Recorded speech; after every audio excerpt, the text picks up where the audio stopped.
Don't get me wrong, I still love you, San Francisco. SFCAOAK, the Bay. I hella heart you, city. Hustle, struggle bus, bent over buildings, this stubborn poke of grass in the sidewalk crack. I love you, Boba, Burma superstar. How you only know if you know, Tartine. Dolores Park on an any day. How you can't hear anything at Zeitgeist, but we still insist on going. And how somehow Delirium is standing up straight, they play 90s hip-hop, and we dance. I love when the muggles line up at BART. I love how close and how very far different are West Oakland and the Embarcadero. Art spewing over blank balconies, taco trucks, loud music in streets, backyards, and patios, carnival, our insistence on planting food in the 2x2 square on the sidewalk, walking for everyone's rights, kids skipping school to walk to, pride parade, how we are trying to make the world a better place, more fair, cool nights, warm hands, big hearts, 11 a.m. start times. I hella heart you, city. You know what isn't lovable? It's not lovable how waiting on concrete for far too long crumples our skin little bit by little bit over each planetary revolution, evolution, secretion of city dust and despair. It's not pretty how this pain, hunger, and sick frustration of a lot of work, little bit of money. It's not sexy how this wealth disparity about how many needles on the ground over by Best Buy on Harrison. It's not cute how the human feces that litters our sidewalks, how the people who left them there that didn't have any other choice, how the lack of artists, people of color, queer, trans, low-income, mental health users, disabled and marginalized that are actually making it out here in the Bay, living off of borrowed resources, how street furniture, handouts, a little bit of luck, a hope, and a prayer. It is not lovable how the tech industry flaunts their celebrations of excess, while tent towns expand on Folsom Street under the overpasses in a park, anywhere people can live, sit, be, sleep. It is not sweet how waiting on concrete through drugs, prostitution of women and children, gentrification, cultural erasure, homelessness, violence, disability, pain, sorrow, mental illness, and unclaimed lives hoping to be lived out. Crumpling our skin little bit by little bit over each planetary revolution, evolution, secretion of city dust, and despair. How?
Thank you, browns and greens, fresh bananas and blues, golds and peace.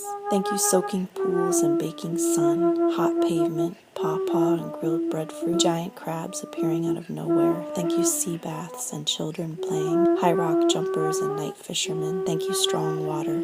Thank you, beach fires. Thank you, Marge and Jackie, for laughter and marriages. Thank you, Kevin, for safety. Thank you, crashing waves and salt. Thank you, wild hair and seaweed. Thank you, color fish. Thank you, Shirley, for coconut water. Turtle, cousin of turtle, for petting the humans. Thank you, sea cat, for tricks. Gambler, for conversation. Chantel with juices. Thank you, ground doves, with songs of mourning. Thank you, power outages and slowed time. Thank you, Tucky, for lessons. Ellen and fruitcake. Thank you, Dorian, for your mercy. Thank you, neighbor, making the yard effortlessly clean with a giant machete, a smile, and a sundress. Thank you, Bootman, for watching. Buses careening around corners. Snake for lookout and tea and the big blue pill. Henderson and Evangeline for shoulder monkeys, Bible stories and seed and bead and shell art. Thank you, Tony, for beach days and chefette. Bajan patience waiting 2.5 hours with 0 up in arms. Thank you, macaroni pie, abandoned buildings, play, wonder, discovery, warmth, heat, hot. Thank you, Fox, for company, Goldfish Boy for sweetness, Aloe for our hair, waves for flying, flippers for feet, beaches for wonder. Thank you, sunsets, morning rises, and sweeping cliffs. Thank you, Robert, connection, love, being, space, rituals, simplicity, care, and conversation, stillness and kindness and meals. Thank you, silliness. Thank you, city twitches that left slowly. Well, thank you not to come back again. Thank you, Grandma at the bus station with the years of wisdom and a yellow dress. Thank you, young man, for the directions and the walkover. Thank you, water leading to water to water to land. Thank you, browns and greens, fresh bananas and blues and golds and peace. Thank you, Mama Bathsheba.